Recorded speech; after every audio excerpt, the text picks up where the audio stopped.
Hi friends, welcome back to my channel.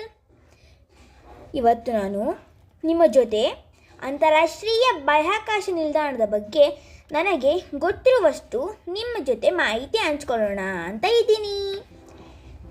ನನ್ನ ಚಾನಲ್ನನ್ನು ನೀವೆಲ್ಲ ನೋಡ್ತಿದ್ದೀರಲ್ಲ, ನಿಮಗೆ ಯಾರಿಗಾರು ಇದ್ರ ಬಗ್ಗೆ ಇನ್ನೂ ಹೆಚ್ಚಿನ ಮಾಹಿತಿ ಇದ್ದರೆ ನನ್ನಲ್ಲಿ ಕಮೆಂಟ್ನಿಂದ ಚಾಟ್ ಮಾಡಿ ಫ್ರೆಂಡ್ಸ್.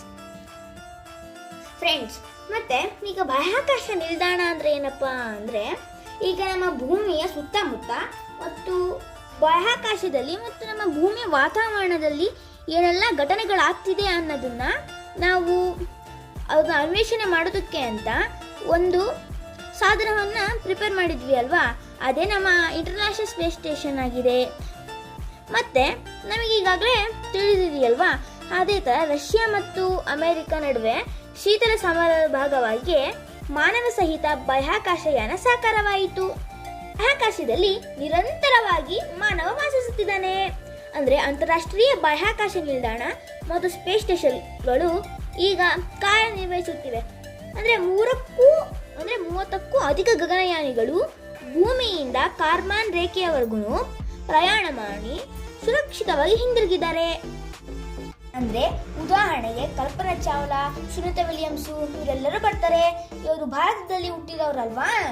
ಅಂದರೆ ಮಾನವ ಸಹಿತ ಯಾನದಲ್ಲಿ ನೌಕೆಯೊಳಗಿನ ಸುರಕ್ಷತೆ, ವಾತಾವರಣ ಮತ್ತು ಸಂಭವನೀಯ ತೊಂದರೆಗಳು ಮತ್ತು ಅಪಾಯಗಳನ್ನು ಅದರೆಲ್ಲ ಬಗ್ಗೆ ಒಂದು ಸ್ವಲ್ಪ ನಾವು ಮಾತಾಡೋಣ. ಅಂದರೆ ಫ್ರೆಂಡ್ಸ್, ಈಗ ನಾವು ಭೂಮಿಯ ಮೇಲ್ಪದರದಿಂದ ಎತ್ತರಕ್ಕೆ ಹೋಗ್ತೀವಲ್ವಾ, ಆ ಥರ ಹೋಗ್ಬೇಕಾದ್ರೆ ಅನಿಲಗಳ ಒತ್ತಡ ಕಡಿಮೆಯಾಗುತ್ತಾ ಹೋಗುತ್ತೆ ತಾನೆ. ಅಂದರೆ ನಾವು ಎತ್ತರಕ್ಕೆ ತಲುಪಿದಂತೆ ವಾತಾವರಣದ ಸಾಂದ್ರತೆ ಕಡಿಮೆಯಾಗಿ ವಿರಳವಾಗುತ್ತಾ ಹೋಗುತ್ತದೆ. ಅಂದರೆ ಈಗ ನಾವು ಮೇಲೆ ಹೋಗ್ತಾ ಇದ್ದಂಗೆ ಅದು ಈಗ ನಮ್ಮ ಭೂಮಿ ಮೇಲಿರುವಂಥ ಆಮ್ಲಜನಕ ಆಗಲಿ ಅಥವಾ ಇಂಗಾಲ ಡೈಆಕ್ಸೈಡ್ ಆಗಲಿ ಅದೆಲ್ಲ ಕಮ್ಮಿ ಆಗ್ತಾ ಹೋಗುತ್ತೆ. ಅಂದರೆ ಈ ಥರ ನಮಗೆ ಬೇಕಾದಂಥ ಕಾಂಪೌಂಡ್ಸು ಎಲ್ಲ ಕೂಡ ಕಮ್ಮಿ ಆಗ್ತಾ ಹೋಗುತ್ತೆ. ಮತ್ತು ಒತ್ತಡ ಕೂಡ ಕಮ್ಮಿ ಆಗುತ್ತೆ. ಅಂದರೆ ಅದು ಕ್ರಮೇಣ ಶೂನ್ಯವಾಗುತ್ತದೆ. ಅಂದರೆ ಇಂತಹ ಸ್ಥಿತಿಯನ್ನೇ ನಿರ್ವಾತ ಅಂತ ಕರಿತೀವಿ. ಹೀಗೆ ನಿರ್ವಾತ ಅಥವಾ ವಾತಾವರಣವೇ ಇರುವಂಥ ಮಟ್ಟನ ಬಾಹ್ಯಾಕಾಶ ಅಂತಲೂ ಅನ್ಬೋದು. ಅಂದರೆ ಭೂಮಿಯ ಮೇಲಿನ ವಾತಾವರಣನ ನಾವು ಈ ರೀತಿ ವಿವರಿಸಬಹುದು: ಟ್ರೋಪೋಸ್ಪಿಯರ್ ಮತ್ತು ಸ್ಟ್ಯಾಟೋಸ್ಪಿಯರ್, ಮೆಸೋಸ್ಪಿಯರ್, ಥರ್ಮೋಸ್ಪಿಯರ್ ಮತ್ತು ಎಕ್ಸೋಸ್ಪಿಯರ್ ಅಂತ ನಾನು ಇಲ್ಲಿ ನಿಮಗೆ ಪಿಕ್ಚರಲ್ಲಿ ತೋರಿಸ್ತಾ ಇದ್ದೀನಿ. ಅಂದರೆ ಫ್ರೆಂಡ್ಸ್, ಭೂಮಿಯಿಂದ 13 ಕಿಲೋಮೀಟ್ರ್ ಎತ್ತರದವರೆಗೂ ಇರೋ ಪ್ರದೇಶವನ್ನು ಟ್ರೋಪೋಸ್ಪಿಯರ್ ಅಂತ ಗುರುತಿಸ್ತೀವಿ ನಾವು.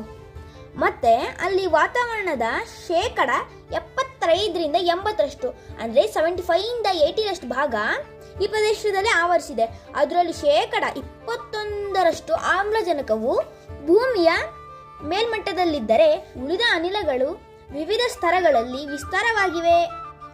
ಆಮ್ಲಜನಕ ಮೇಲೆ ಹೋದಂತೆ ವಿರಳವಾಗುತ್ತೆ. ಅಂದರೆ ನಾವು ಮೇಲೆ ಎಕ್ಸೋಸ್ಪಿಯರ್ ಆ ಥರ ಎಲ್ಲ ಹೋಗ್ತೀವಲ್ವಾ, ಆಗ ಆಮ್ಲಜನಕ ಅಂದರೆ ಅಲ್ಲಿ ಆಕ್ಸಿಜನ್ ಇರೋದಿಲ್ಲ. ಯಾಕೆ ಅಂದರೆ ಅದು ಸ್ಪೇಸ್ ಆಗಿರುತ್ತೆ.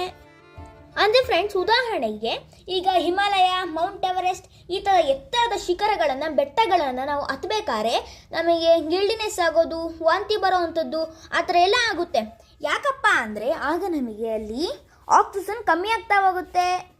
ಮತ್ತು ಫ್ರೆಂಡ್ಸ್, ಭೂಮಿಯಿಂದ ಸರಿಸುಮಾರು 20 ಕಿಲೋಮೀಟ್ರಿಂದ 50 ಕಿಲೋಮೀಟ್ರ್ ಇರುವ ಪ್ರದೇಶನ ಸ್ಟ್ರಾಟೋಸ್ಪಿಯರ್ ಅಂತ ಗುರುತಿಸ್ತೀವಿ. ಈ ಪ್ರದೇಶದಲ್ಲಿ ಓಝೋನ್ ಕಂಡು ಬರಬಹುದು. ಅಂದರೆ ಈ ಓಝೋನ್ ಲೇಯರ್ದು ಕೆಲಸ ನಿಮಗೆಲ್ಲರಿಗೂ ಗೊತ್ತೇ ಇದೆ ಅಲ್ವಾ. ಇದು ಸೂರ್ಯನಿಂದ ಬರುವ ನೇರಳಾತೀತ ಅಲ್ಟ್ರಾವೈಲೆಟ್ ಕಿರಣಗಳನ್ನು ತಡೆದು ಭೂಮಿಯ ಮೇಲಿನ ಜೀವ ಸಂಕುಲಕ್ಕೆ ರಕ್ಷಣೆಯನ್ನು ನೀಡುವ ಅನಿಲ ಪದರವೇ ಓಝೋನ್ ಪದರ. ಇದನ್ನು ಯುಕೇಶನ್ನ ಪ್ರಕಾರ O3 ಅಂತಲೂ ಕೂಡ ಕರಿಬಹುದು.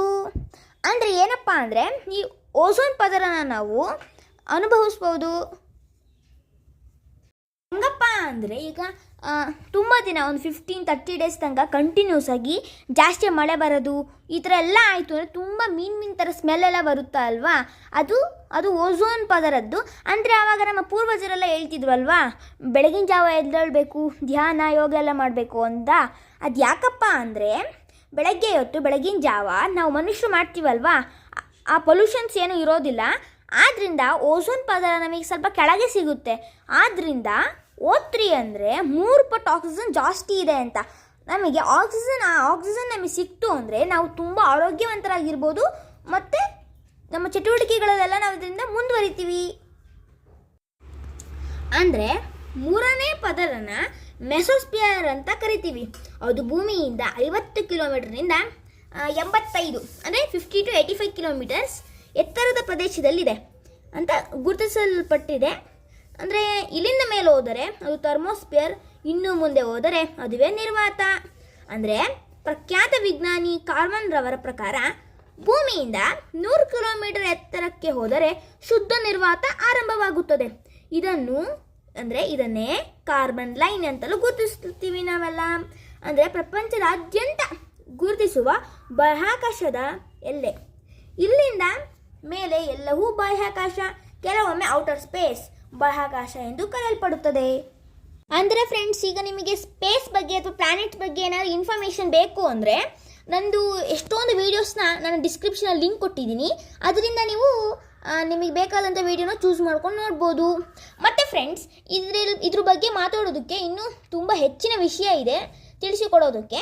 ಅದನ್ನು ನಾನು ಬಾಹ್ಯಾಕಾಶ ನಿಲ್ದಾಣ ಪಾರ್ಟ್ 2 ಅಲ್ಲಿ ನಿಮಗೆ ತಿಳಿಸ್ಕೊಡ್ತೀನಿ.